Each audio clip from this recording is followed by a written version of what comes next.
Yes, sir. It's going to be C.J. Fuller. You know, he finished up last season running second behind Wayne. Also came through the spring as the #1 guy, and he held his own during camp. And then the next guy is going to be practice to practice, day to day until we get to the game. But right now you got Choice and Feaster that are battling out to be the second guy. I think all three of them are deserving of playing time, and so it's a much better situation than it's been in the past. Got a lot more depth with those three guys that are all capable of having quality reps. We've heard so many good things about Travis. How close is he to catching up with the other three guys? You know, as a runner, I mean, he's a guy that I just don't want to mess him up as a coach. You know, he's one of the most special talents I've had.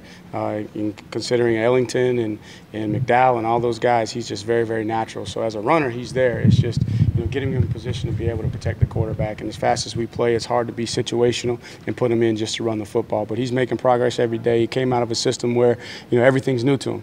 You know, just the way that we communicate the play call is new to him. You know, identifying defense is new to him. But he's a smart young man. It's important to him, and I anticipate that hopefully sometime this season he'll be in a position to where he can get in there and play a little bit. As far as you're going to go with the hot hand in that first game, if CJ gets going, maybe just keep him rolling for a while, or how are you going to do that? You know, definitely, if one of them gets a hot hand, we want to lean on him. But I think all three of those guys, especially those older guys, are deserving of playing in that first game. And again, it's just going to be dependent upon how hot they are when they get their opportunity. And it's tough too when you're rotating guys because, you know, like Choice, for example, he's a rhythm guy. He has to get in there, play a couple snaps to get his rhythm. You know, and sometimes it's tough just coming off the bench. So I think all three of those guys deserve to play, and we'll see how the course of the game goes. How difficult a decision was it for you when to sit down and have to make that choice? Because Feaster obviously really came on strong here at the end of camp.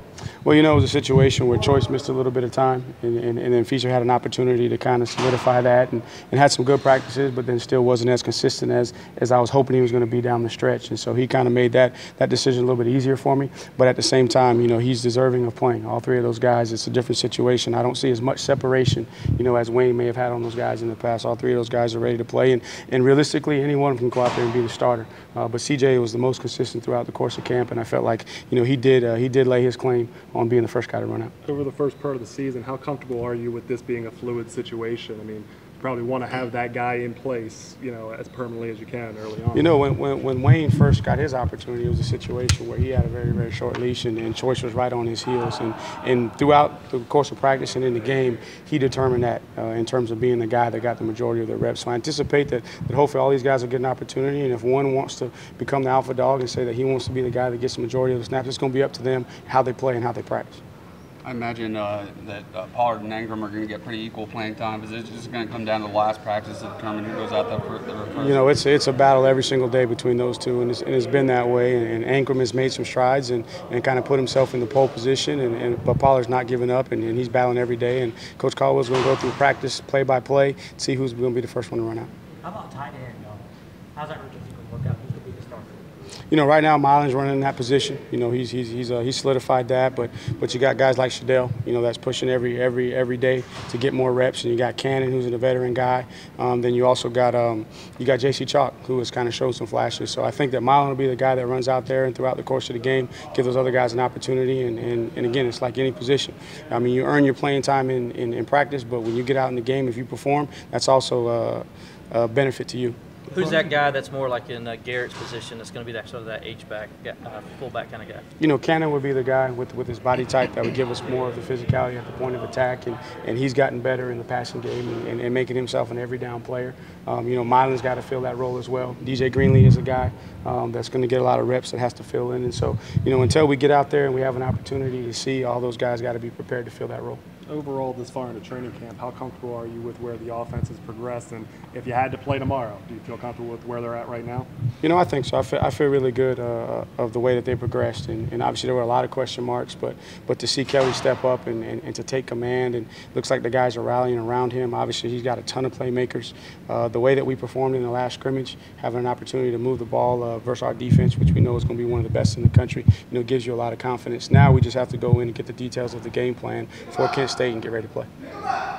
Without us taking it for granted that, you know, Kent State's going to be an easy game, not saying that, but How do you draw the line between wanting to get Kelly as much game time experience as possible and also wanting to give the other two guys some game experience? That's a question for Coach Streeter and for Coach Sweeney to determine that. But going into it, Kent State's definitely not anybody that we can overlook. They got one of the most extensive third down packages that they change up, and they can really get to your quarterback, and that's a point of emphasis for them in the offseason is to be able to rush the passer. So it's going to be important for Kelly to get off to a good start and play. And again, this is his first opportunity to be the starter, and so we want him to have an opportunity to play. And then as the flow of the game dictates, we'll get those other guys an opportunity. Anybody, I'm assuming Ray and Dion and Hunter, the first three out at wide? Those are the first three, and then obviously I would look for Amari early. I would look for Cornell early. I would look for TJ Chase early. And again, we're a tempo team, so we want to drive that snap count up. And so obviously you got to have a starter at wide out, but you really, really got to have some solid backups because you're playing, 80 snaps and one guy at a position cannot do it all. How early will you see T? Who's that? Higgins. T. Higgins is another one too, but again, your guy DeAndre Overton has really come on the last couple so he's really battling. So I would anticipate that the plan is to play both Amari and T, and I would imagine that you'll see those guys as a flow of the game, hopefully early in the game. But again, we can't take anything for granted. We got to come out just like this is the biggest game of the season because it is the biggest game of the season, and then as we perform, if we perform, then those young guys will get an opportunity. Thank you, Coach. All right.